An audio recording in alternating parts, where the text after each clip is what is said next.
పేరు రాని ఇప్పుడు ఈ చిన్నప్రెడ్డి మాట్లాడినట్టే మాట్లాడేవాడు.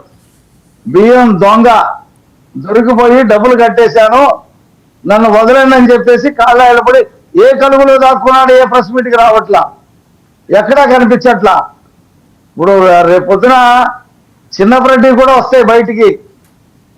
తొందరపడితే ఎలా? 7 నెలలేగా అయింది. ఈ ప్రభుత్వం 5 సంవత్సరాల కోసం ఉంది. చూడండి, ఒక్కొక్కటి వస్తే అంబటి రాంబాబుది కూడా వస్తాయి. వీళ్ళేమి పెద్ద పునీతులు కాదు, వీళ్ళేదో మాట్లాడుతున్నారని. మరి ఏంటి వాళ్ళ కాన్ఫిడెన్స్ ఏంటండి? నిజంగా తప్పు చేసినోడు భయపడతాడు కదా, మరి వాళ్ళు అంత డేరింగ్ ఎలా మాట్లాడుతున్నారు అధికారంలో ఉన్నట్టుగా? అది సైకో ఫ్యాన్సీ గ్యాంగ్ అని చెప్పాం కదా మేము. పేరు నాని కూడా అలాగే మాట్లాడేవాడుగా. మీ ప్రెస్ మీట్ లో కూడా మీరు కూడా ఎన్నోసార్లు చూపించారుగా. ఇప్పుడేడి 2 నెలలు అయింది, ఎక్కడా కనిపించడే పేరు నాని.